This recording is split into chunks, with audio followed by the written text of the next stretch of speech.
Touch me all night, baby, you got me.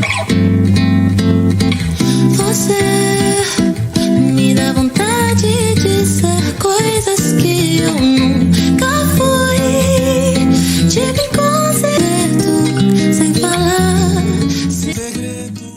E foi, né? Porque o povo tomou um susto. Genial! Aí eu amava isso quando eu era criança. E eu via pra caramba, porque era o que tocava no meu bairro. Eu cresci num bairro de periferia, então eu ouvia na rua e eu ficava atenta. Aí via na TV as coreografias, copiava. Me marcou, não teve jeito. Aí eu quis trazer também pra esse álbum essa nostalgia. Que é geral, né? Nostalgia generalizada. E com um som assim, consistente, meio quase metal. Quase assim. Agressivo. Mas no seu álbum anterior, Você Aprendeu a Amar, você já estava se desligando do segmento gospel, vamos falar em termos de mercado. Assim. Eu acho que esse álbum ele serviu muito para esse plano de comunicação. Então, eu sempre tive muito cuidado de fazer as coisas de uma forma gradativa. Então, desde o gospel, por exemplo, eu vinha falando muito sobre novas perspectivas de ser cristão e artista. Fiz um álbum sem nenhuma temática religiosa lá dentro, que causou um grande impacto até hoje, anos depois. E aí eu já vinha comunicando, e quando eu realmente decidi, até contratualmente, que eu ia sair de um contrato do nicho gospel da gravadora, eu falei, bom, vamos fazer um álbum que sirva para essa comunicação. Então ele era um álbum de transição. E ele é um intermediário entre meu último trabalho do gospel e esse Priscila. É um ponto de intersecção das duas obras. Foi uma ruptura, mas foi uma ruptura cuidadosa, negociada, digamos assim. Pra mim, com qual certeza. é a diferença entre um cristão artista e um artista cristão? Talvez seja essa, de ser o que você fazia antes do que você faz agora? Qual é qual? Eu acho que essa ordem não altera o produto. Eu acho que a ordem dos fatores não altera o produto. Ser cristã é um pilar, é o centro, é a base, acho que, da minha existência. Nosso sistema de crença rege a nossa experiência aqui na Terra, né? E ser artista é quem eu sou. Então, as duas coisas estão no meu DNA. Mas então o que alterou o produto? O seu produto foi alterado, o que você está oferecendo. Sim. Vamos chamar de bem cultural, porque às vezes as pessoas falam chamar de produto. Eu acho que é produto mesmo, não acho demérito nenhum. Eu acho que o que mudou foi simplesmente a minha consciência da liberdade artística.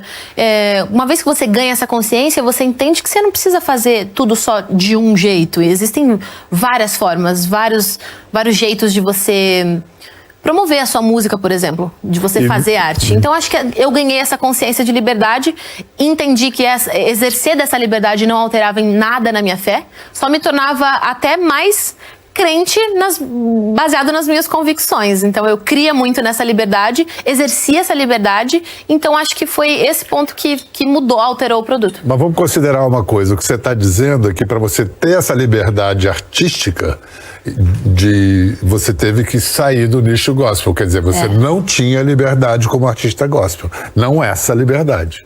Dentro de mim eu tinha, mas materializar ela que era difícil, e eu tentei, e eu sei que eu fiz algo muito que talvez fosse impossível, por exemplo, criar um álbum, que foi o álbum Gente, que foi indicado ao Grammy Latino, um álbum de tanta relevância que alterasse a forma de artistas cristãos fazerem música.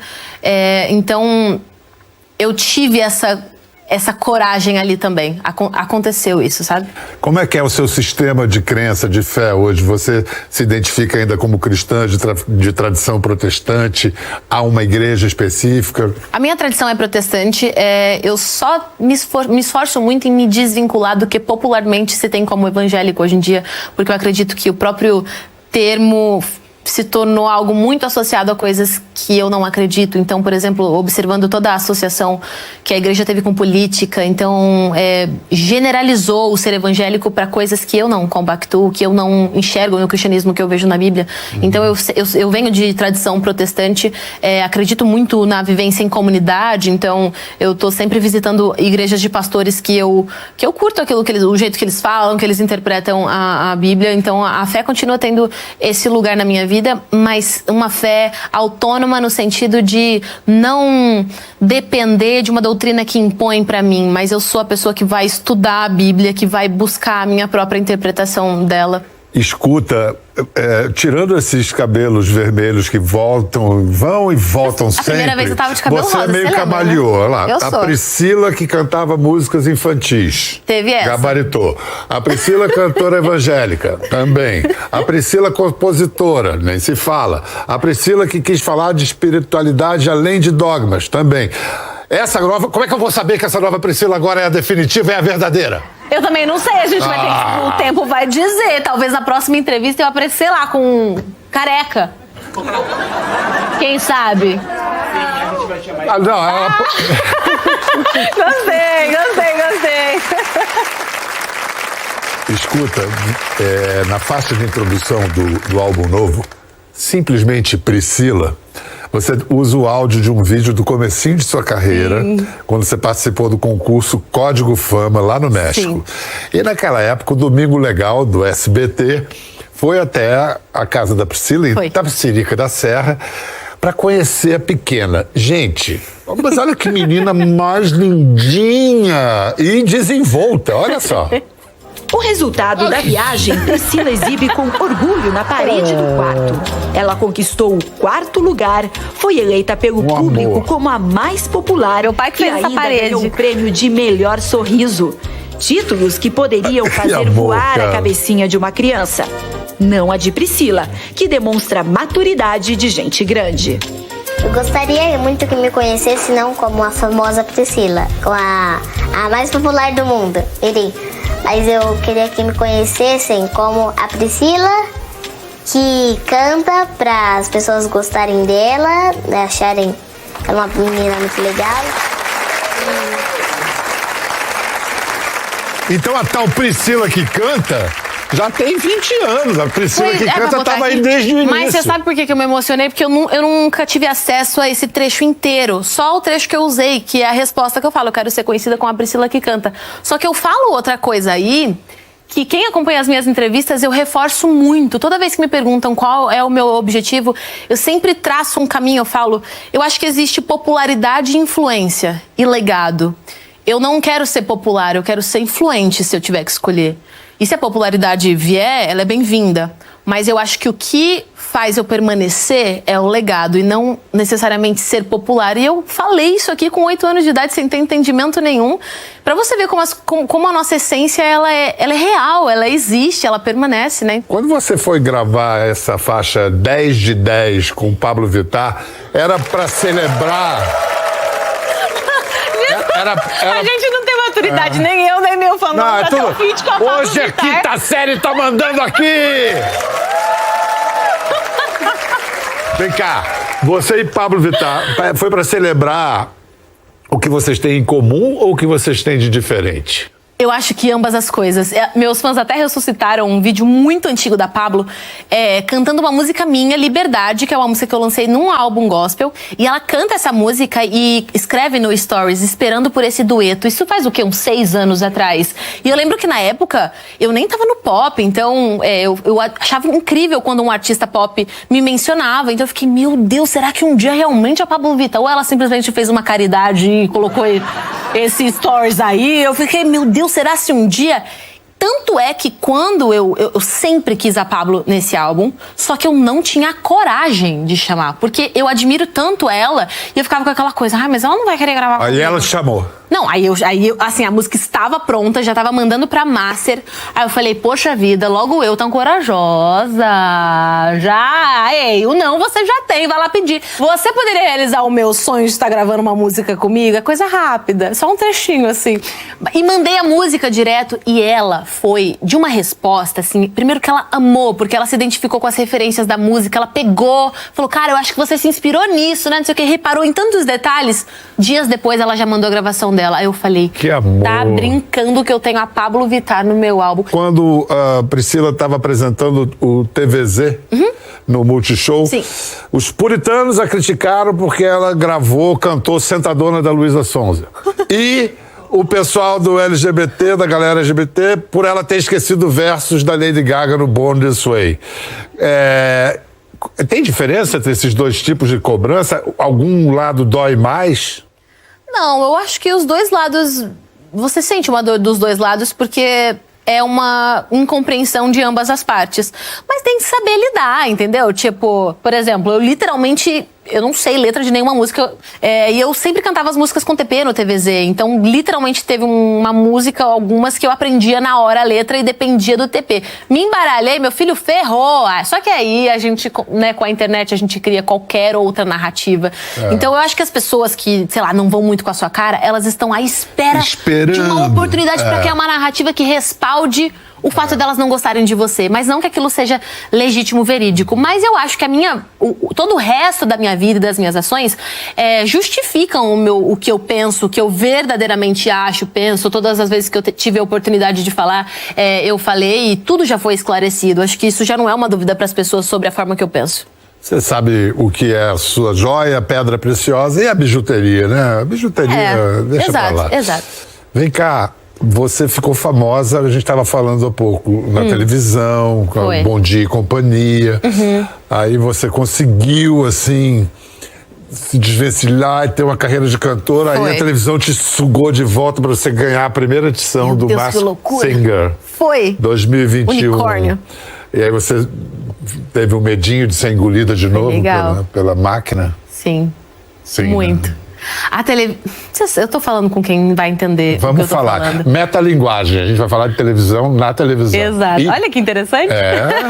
Muito bom. A TV suga.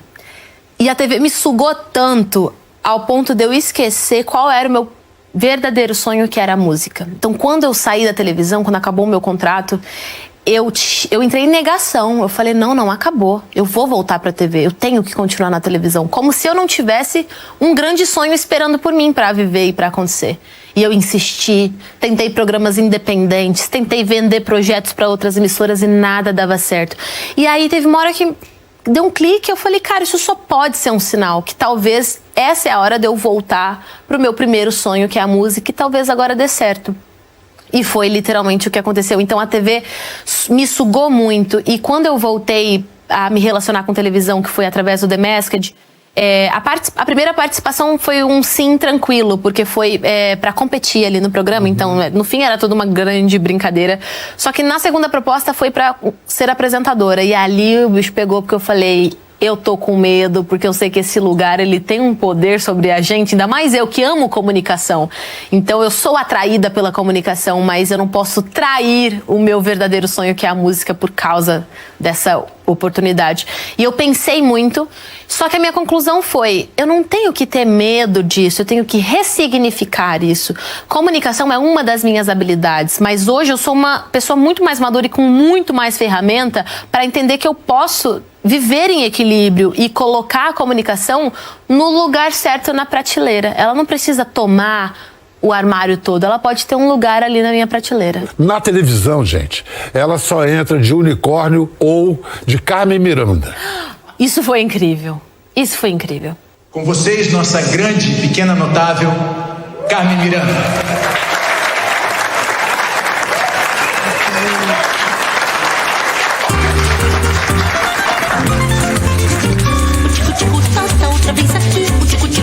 Oi, gente, Priscila aqui, quer dizer, Carmen Miranda aqui. Pude regravar 2 faixas. E cara, eu já fiz tudo. Tá, de novo. O tico-tico tem que se alimentar, que vai comer umas minhocas no pomar.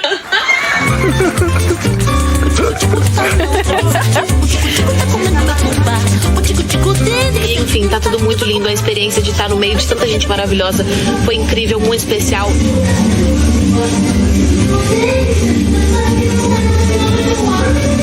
Um beijo, espero que vocês gostem. Eu amei. Gostamos muito!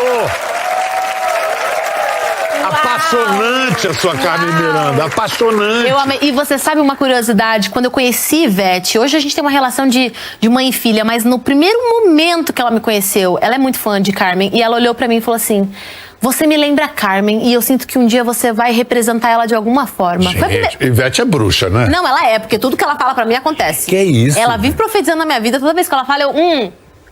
eu anoto tudo, porque sempre acontece. Genial. Mas isso aqui foi uma das maiores experiências e mais incríveis que eu guardo com mais carinho que eu tive. E, tipo, poder regravar a música, interpretar a voz, foi... Você ainda sabe revirar os olhinhos de Carmen assim? Sabe quem ensinou a Carmen Miranda a revirar os olhinhos? Dorival Caymmi. Ia fazer assim e tal. Escuta, você não tem medo de nada, não, Priscila? Tenho. Eu tenho medo de... Eu tenho medo de lagartixa. Eu ouvi alguém falando que é verdade. Eu não vou trazer fã nunca mais, não, viu? Pra plateia quando eu estiver gravando os negócios. tudo, né?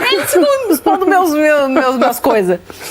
Eu tenho medo de ter os meus relacionamentos e a minha família em segundo lugar.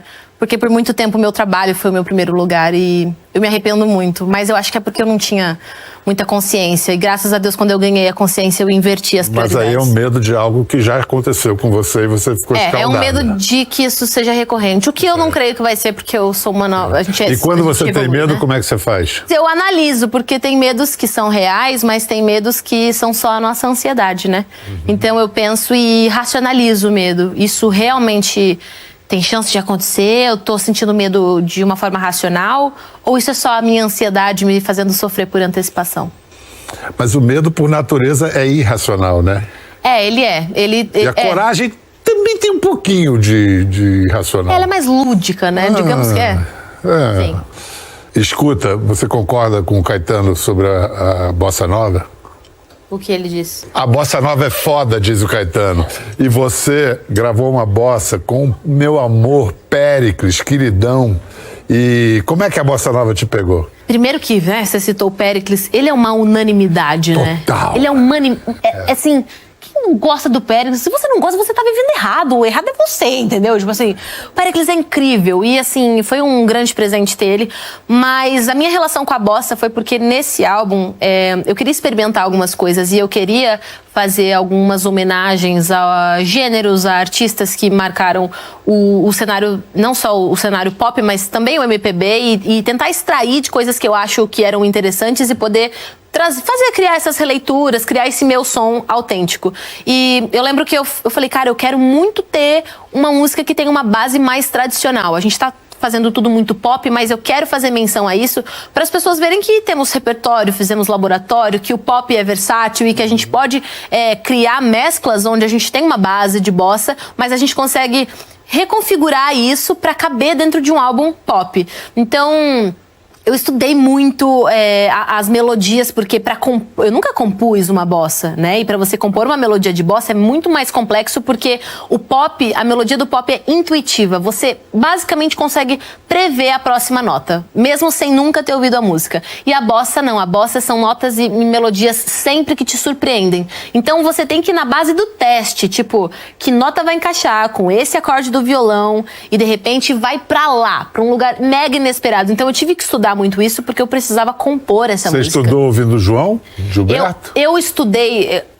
Foi um processo um pouco diferente. Eu não estudei a partir de ouvir sons específicos. O que eu pedi foi o Thiago, que me acompanhou. Ele é muito estudado, enfim.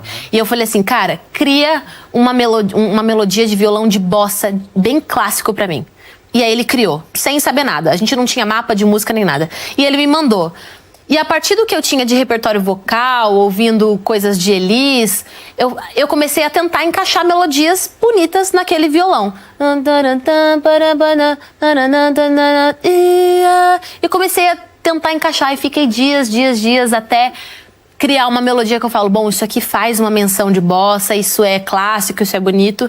Tivemos a melodia e depois que foi, né, viemos com a parte da letra. Só que eu não queria parar por aí. Eu falei, eu não quero que essa música seja inteira uma música tradicional. Eu quero que ela seja uma transição pra gente fazer esse conceito de mesclas, de gerações, de momentos, de períodos, de gêneros. Então a gente começa numa bossa clássica e a gente vai para subgêneros, samba funk, samba rock. Só que a nossa intenção também não foi trazer esses subgêneros de um jeito literal. Falei, vamos tentar criar um subgênero do álbum Priscila.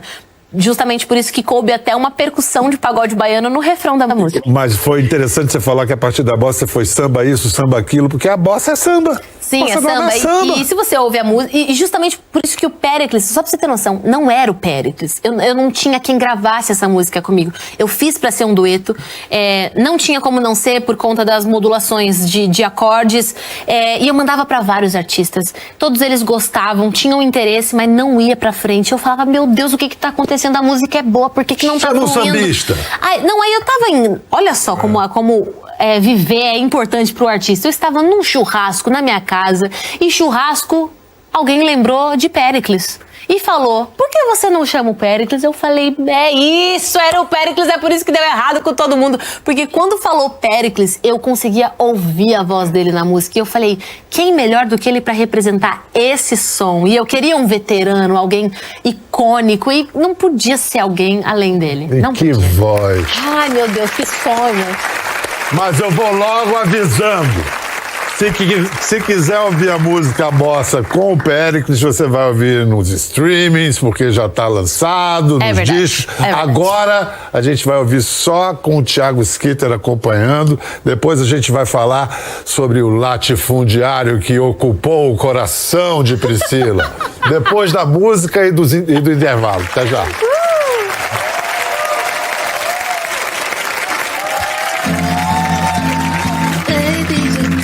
So high, touch me all night, baby, you got me. Você me dá vontade de ser coisas que eu nunca fui.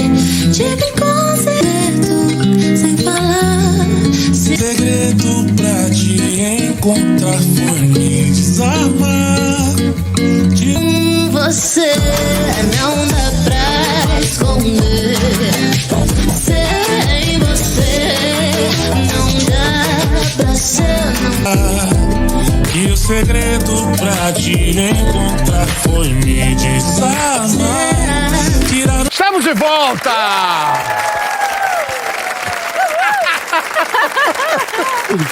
A gente tá rindo de outra coisa, tá? Você tá rindo de outra coisa. Piadas internas. A nossa conversa com a cantora e compositora Priscila. Vem cá, antes da gente ir adiante, vou voltar um pouco para o que a gente ouviu antes de ir para o intervalo, a Bossa Nova. Você chegou à Bossa Nova pelo Internacional? Você começou em inglês? Você Isso chegou aí lá... é uma coisa muito interessante que tem no álbum. As músicas, algumas delas têm transições entre elas. Então, o final de uma se conecta com o início da outra. Eu começo a música assim porque a música anterior é um funk em 80% em inglês que se chama High. E eu termino cantando Baby, you got me so high. E aí o final se conecta com a introdução. Então, a gente faz essa ponte. Sabe o que é isso? É não dá ponto sem nó. Não dá ponto sem nó. Escuta, meu amor, então, você faz um disco pra celebrar a solteirice, Pois a vida noturna, e vem Cupido e tchuf! Que loucura, né, gente? A gente planeja André, uma quem coisa... é essa criatura? Quem é o elemento? André Louds. Ele vai ficar com medo agora. Ele é super tímido. André Louds, pois é, apareceu na minha vida depois de eu escrever um álbum só sobre a vida da mulher solteira. Será que foi isso que atraiu o grande amor da minha vida, gente? Foi aceitar que a minha solteirice é isso? Grande amor da sua vida, que Ele lindo. é o grande amor da minha vida. Ele é o grande amor da minha vida. Faz sonoplastia, que a galera gosta. Que barato. Ele é. Porque ele é diferente de tudo que eu já experimentei. O amor que a gente tem é completamente diferente, porque é sólido, vem a partir da escolha de estar junto, vem a partir da admiração e não só da adrenalina de estar apaixonado, sabe? É de ter a mesma visão para construir algo junto. Então eu digo realmente que eu encontrei a pessoa que eu quero construir família, que me fez ter vontade de ser mãe, que eu não tinha muita. Vocês estão namorando há quanto tempo? Quase um ano. Quase um ano. Quase um ano. Então não é então, porque eu ia falar assim, essa moça enlouqueceu, ela tá namorando há 3, 4 meses, mas ano se eu tudo contar bem. a história de verdade, você vai voltar à opinião de que eu sou De doida. que você enlouqueceu? É, com certeza, porque eu realmente enlouqueci. Porque assim, você conhece a pessoa, você vai trabalhar com a pessoa. Aí primeiro que eu achei que ele era um senhor, porque eu sou muito desligada. Aí tem um cara mais velho que trabalha com ele. Aí eu chamando o cara de senhor, imagina, Mas não era você não. Você achou que o cara, que o André era o outro? O mais velho. Aí eu falei, bom, ele deve, né? Aí eu já achei estranho. Falei, amiga, chama uma amiga minha, vamos no estúdio dele comigo. Porque eu não sei, né? Vai que ele é um velho doido. Eu não sabia quem era, só entrou em contato que queria fazer uma sessão comigo e a galera tava falando que ele era importante. Pelo portfólio, eu falei, esse homem deve ter uns 55, 60 anos de idade, porque já trabalhou com todo mundo. Daí eu cheguei lá, quem abriu a porta era um garotinho. Aí eu falei, ou esse garotinho trabalha pro Louds, ou ele é o Louds. Aí você falou, garotinho, pode chamar o Louds aí pra mim? Não, eu olhei assim, não tinha mais ninguém ali. Aí ele me apresentou o outro cara que tava com ele, não se chamava Louds. Eu falei, bom, o Louds só pode ser esse aqui. Aí já mudou. Aí eu falei assim, talentoso, gatinho. Aí a gente ficou trabalhando. Por 2 semanas a gente ficou marcando sessões de estúdio. Então terminava uma, ele, você não quer vir marcar outra? Aí levei minha amiga na primeira, na segunda, na terceira. Ela já falei, pode ficar em casa, ô Amanda. Fica em casa, porque ele tá afim de mim e acho que eu tô afim dele. Em 2 semanas a gente começou a namorar. Não é loucura.